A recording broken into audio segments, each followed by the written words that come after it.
Amanda Esco, and I am the Director of Religious Education here at the First Unitarian Church of Salt Lake City. Thank you for joining us today. We're going to begin by lighting our chalice. If you have a chalice at home, go get it and come light it with me.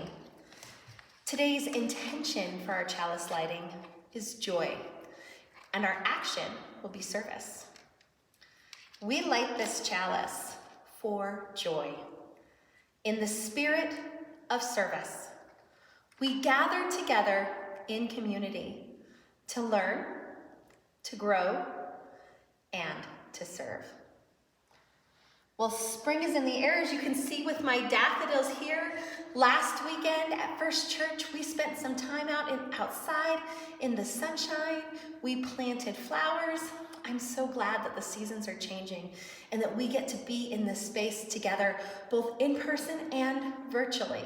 We like to have both options available because people need different things at different times, like our friends on YouTube. So we're so glad you're here with us today. Now, I'd like us to do our bowl meditation. We've done this several times, but I will remind anybody that's here that's new with us today. So we're gonna stand up as tall as we can, or sit up as tall as we can. Pretend there's a string pulling your head up so you can fill your body with breath. When I ding my bell, you're going to take a deep breath in, and then as you hear it go out, you're gonna breathe out slowly. Are you ready? Let's take a deep breath in.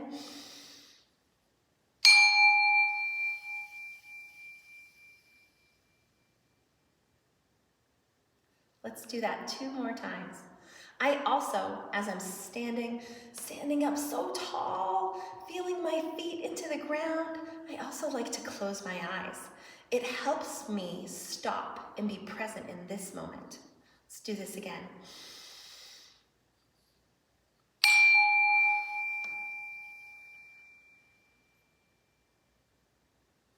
One last time. Deep breath in through your nose.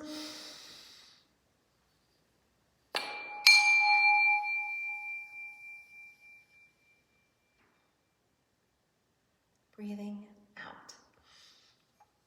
There is so much joy in the air. We are outside, we are planting things, we are with each other in community. What other joyful things are happening in your life? We have about 10 weeks left in our church year, about 10 weeks left in our school year. What's going well? How do you see the end of the year happening for you as we begin to move into summer through spring? Tell those people that are with you right now your joys and concerns, what's going well, what's on your hearts. And I'll be right here waiting for you when you're done.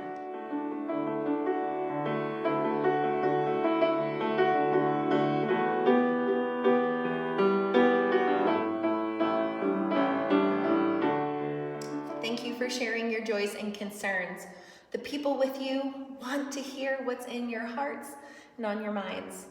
I'm lucky enough today to be able to share our UU of the week, who is, I have to say, super cool.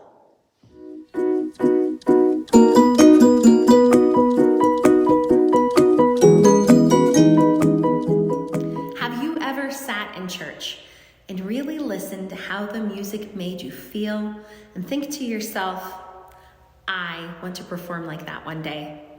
Well, that's exactly what happened for Grammy Award-winning musician Annie Aaron Clark, otherwise known by her stage name of Saint Vincent. Annie was born in Tulsa, Oklahoma on September 28, 1982. She lived with her parents and 2 older sisters there until she was about 3 when her parents divorced. After the divorce, she moved with her mother and her sisters to Dallas, Texas. In Dallas, her family attended the First Unitarian Church of Dallas. Annie loved music. She was always singing and playing the guitar. At the age of 12, she began to spend some of her time as a roadie, or a person who helps set up a band to perform for her aunt and uncle's musical group, Tuck and Patty. After graduating high school in 2001, Annie attended the Berklee College of Music in Boston, Massachusetts. She spent 3 years there studying, but decided to leave before graduation. In an interview, she said, quote, I think that with music school and art school, or school in any form, there has to be some sort of system of grading and measurement. While all of that is good and has its place, at some point you have to learn all that you can and then forget everything that you learned in order to actually start making music. After leaving the Berklee School of Music, Annie began her professional musical career. She spent about 3 years playing backup for different bands, including the polyphonic spree and folk musician Sufjan Stevens. In 2006, she began recording her first studio album under the name of St. Vincent. The name comes from a line from a Nick Cave song that inspired her and also her great-grandmother, whose middle name was St. Vincent. The album, entitled Marry Me, came out in 2007. The album was loved by critics and won several awards, including the Plug Female Artist of the Year Award for 2008. Her second album, Actor, came out the following year in 2009, and several songs were featured in TV and movies, such as Arrested Development, Portlandia, and the Twilight movies. Fame seemed to follow her. From here, the albums and accolades continued. In 2013, Annie received the Smithsonian American Ingenuity Award for Performing Arts and her first Grammy, followed for her Best Alternative Music Album. Even with her fame, Annie continues to stay tied to her home congregation of the First Unitarian Church of Dallas. Her mother is still an active member, and Annie has come back to the church to perform for different fundraising events. In a question and answer after a concert, she said, quote, "She was lucky as a teen to have found a church that encourages youth to consider big questions while providing shelter when they find themselves out of step with the world around them," end quote. Annie keeps her personal life very private. In her interview in 2014, she was asked how she identified her sexuality. She said, quote, "I don't think about those words. I believe in gender fluidity and sexual fluidity. I don't really identify as anything. I think you can fall in love with anybody. I don't have anything to hide, but I'd rather keep the emphasis on my music."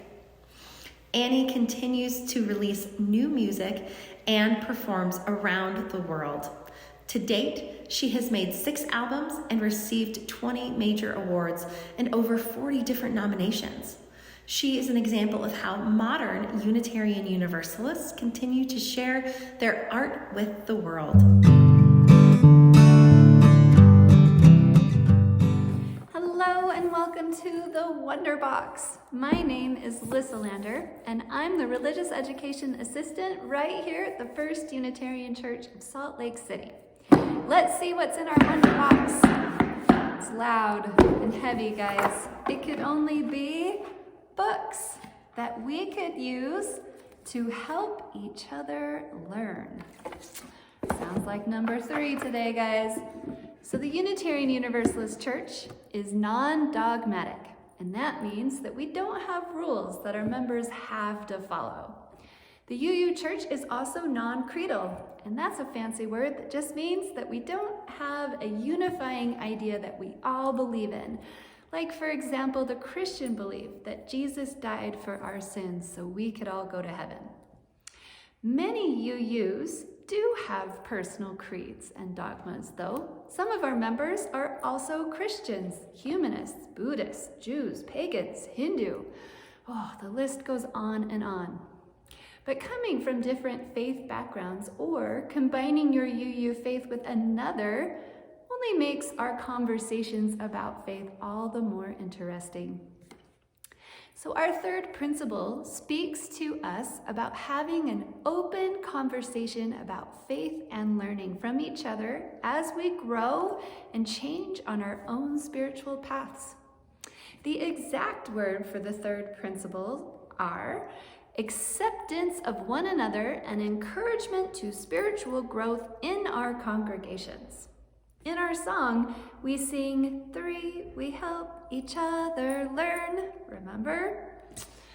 So, Reverend David Usher said in his essay on the third principle that when a new person visits our church, we should say, "Here is a person whose worth and dignity we honor and respect, whose spiritual and religious needs are as valuable as my own." We do not demand that they give up those things of the past which remain dear to them, or that they change themselves to be just like us. But even you struggle with this conversation sometimes. We might wonder why a person might hold on to a belief that we don't understand. And this is why we must be tolerant and willing to listen. Our goal is to be willing to let another person's experience change my way of thinking, just like I hope they might be open to my experience.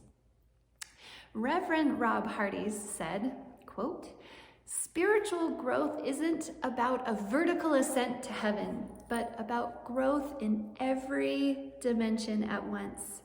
It's spirituality in 3D. Growth in spirit doesn't measure one's proximity or closeness to God, but rather the spaciousness of one's own soul, its volume, its capacity and size. We need souls that can take in the world in all its complexity and diversity, yet still maintain our integrity. And we need souls that can love and be in relationship with all this complexity. Instead of fight or flight, we need a spiritual posture of embrace." Our Unitarian Universalist storybook, A Lamp in Every Corner, tells a story about a farm where every person and every animal wakes up too late to do their jobs. It's just silly, but here we go. Then a mama chicken joins the farm with a line of babies behind her. And the animals excitedly asked if one of the baby chickens might grow up to be a rooster who could help them with their problem. She said, "Let's wait and see." And as they grew, surely one of the chicks did indeed grow a long tail and a comb. But he was nervous because he didn't know how to crow. "I've never met another rooster before," he said. The animals were all eager to help, so they set about teaching the rooster to crow. The cat said, "This is how you do it," and she got all ready. She opened her mouth, but all she said was, "Meow." The cow tried next. She set her legs, imagined that she had a long, fine, feathery tail, just like the rooster, and then tried to crow, but all that came out was moo. But the rooster was still touched by his friend's attempts to help. So he stood tall, prepared himself as he had seen his friends do, and then cock-a-doodle-doo came right out of his mouth because it was inside him the whole time. He just needed friends and a diverse conversation to help him find it. So our faith journey is unique, and that connection to the divine is already inside. Our community is here to help us understand our capacity of our soul and the path ahead of us, wherever it might lead. Thank you for joining me for another edition of Reimagining Chapel. To learn more about the First Unitarian Church of Salt Lake City and our work in the world, go to slcuu.org and join us again next time. Let's heart out. One, each person is important.